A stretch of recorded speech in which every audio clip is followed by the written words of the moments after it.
Hey going, ladies and gentlemen, Jacob here, and today we're going to be installing some conic LED high beams into my Ford Ranger Raptor. As most of you know, one of the biggest complaints about the Ranger Raptor, besides things like not enough switches or things like that inside the cab, are the woefully inadequate high beams for a ute of this class, especially in the Australian outback. Apologies, it is very warm today here in tropical North Queensland, so I'm going to be sweating quite a bit, but I'm going to do this short tutorial just to show you a few things that needs to be done. About the difficulty level of installing these high beams is, like, if it's a scale from 1 to 10, it's probably a 1 or 2. Anyone can do this. It doesn't take too much knowledge or know-how, and the only thing you'd need to know are a few clips to remove, a few bolts here and there, and then it gives you enough access. You don't need to remove the headlights or anything like that. It would make it easier, I suppose, but it's easy enough to reach down behind the headlight and do it. But it will make it a little bit harder to film, so I do apologize for that. But without further ado, I'll show you the tools you're going to need and how to install these in, I think, about 10 minutes. So let's get to it. This is my 2018 Ford Ranger Raptor. I apologize for the quality of the video. I've only got my phone at the moment. Unfortunately, my camera's at the shop, and by the shop I mean I haven't bought one yet. So we've got the bonnet open here. Got a nice bucket lid to hold all your tools. So this is all the tools you're going to need. One 10mm ratchet, one T30 Torx bit, and a flathead screwdriver. Don't worry too much if you don't have a Torx bit. You can use a flathead screwdriver. That just makes it a little bit easier.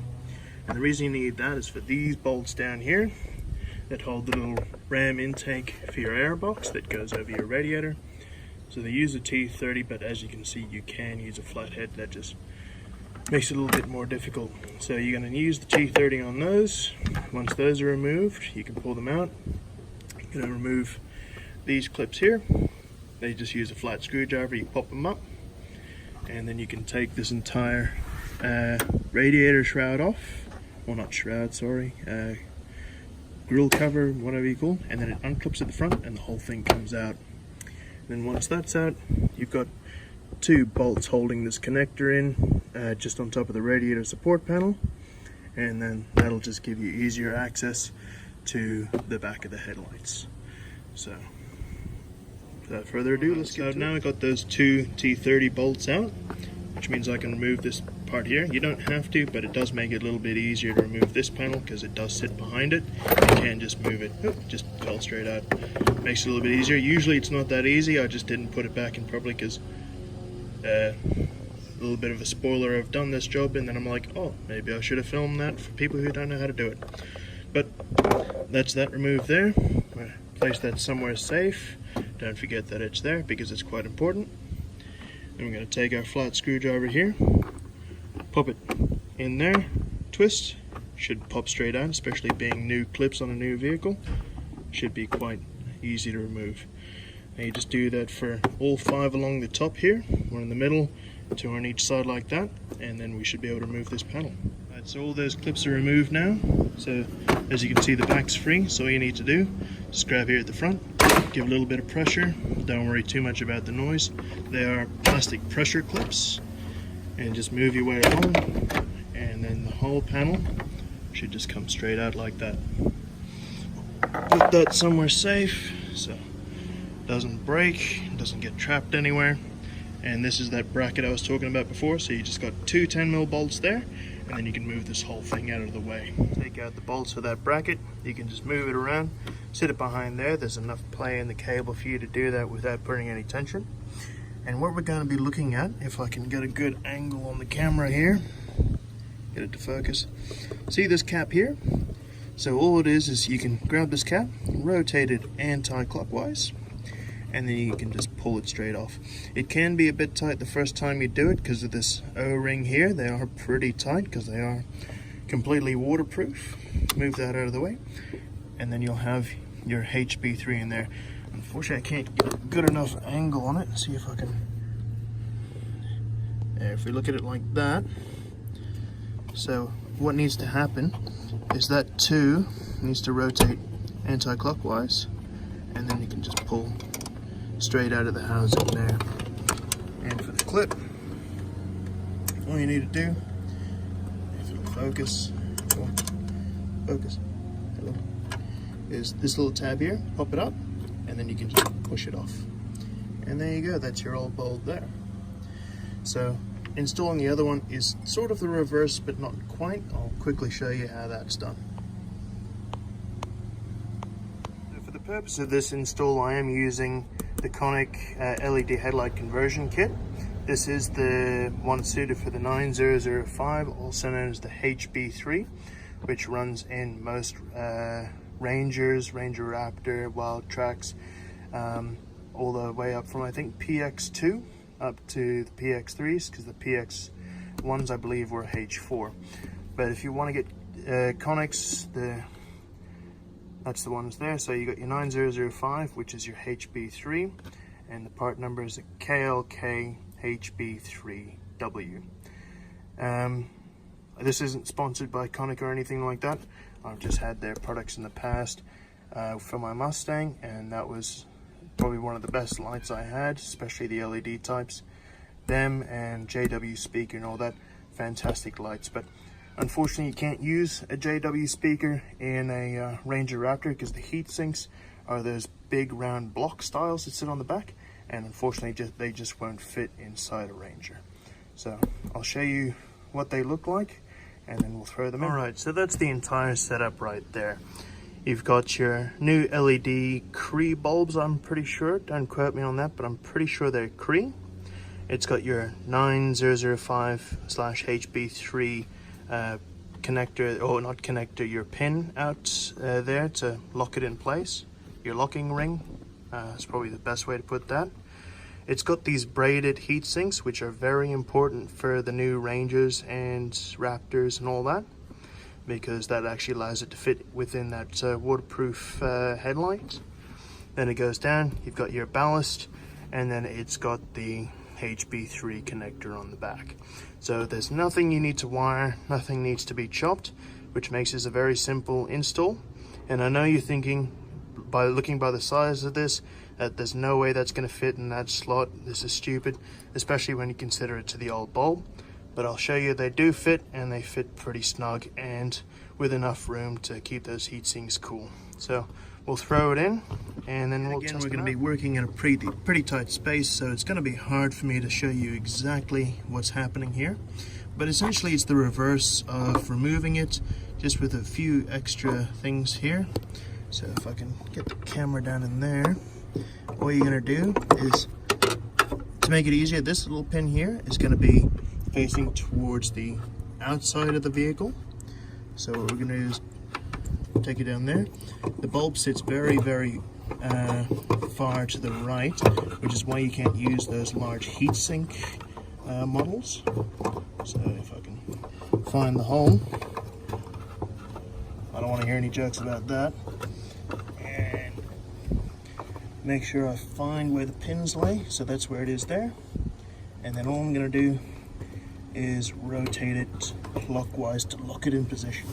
This can be a little bit tricky because you are working with new seals in a tight area, but can be done. Just a little bit finicky, only using one hand. So I'll get this rotated in, and then I'll show you. So that was a lot easier, being able to use two hands, and but just bear in mind I'm using the camera upside down at this point, so it's a little bit hard to work from one point to another, etc, etc. I'm not making excuses, you're making excuses for me.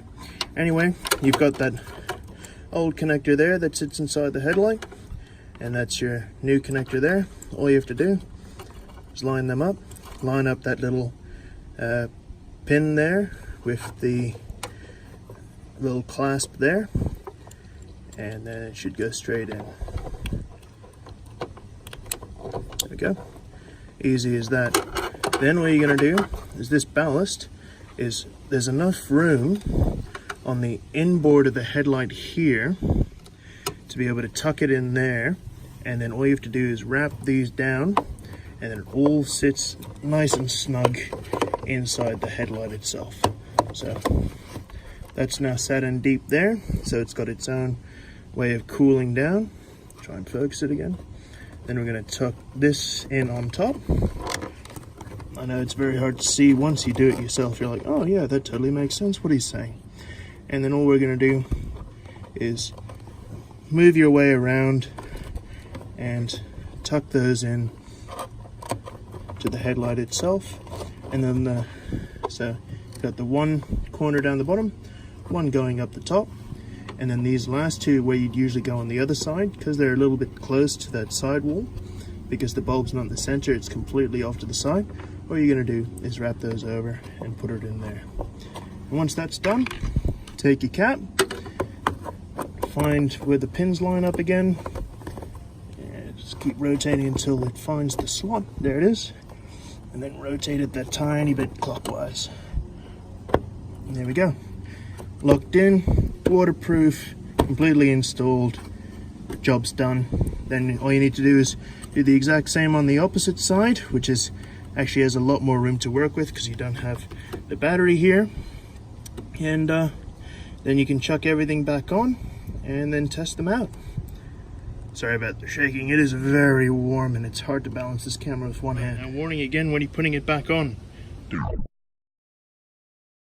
not forget to reattach this, because it is literally the first thing that needs to be done, and you don't want it just sitting loose inside your engine bay. So put that back on, chuck your 2 bolts in it, and then you can put the rest on afterwards. To chuck that little cover plate back on, just slid it into the clips down the front. She seats nicely, and then put these 5 little clips back in the top, and then you can slide this thing back in here. So just make sure that sits in its little home down there, and then make sure you seat it nice and properly.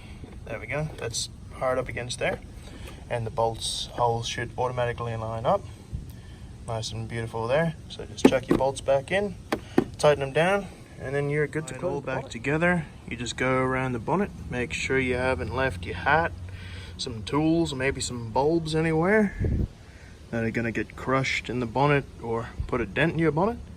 And we seem all good, so I'll grab it there.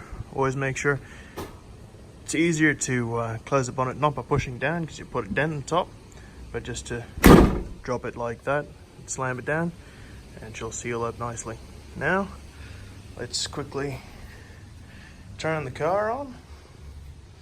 Yeah, I'm not wearing any shoes if any of you eagle-eyed viewers saw that. Do that. We'll turn our lights on. Yeah, I know the door's open. Turn the high beams on and let's go have a look.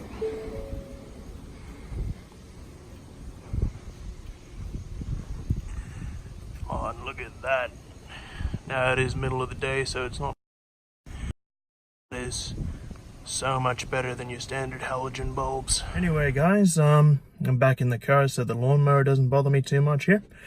But I do hope that video helped out anyone that was a little bit unsure of how to put those bulbs in.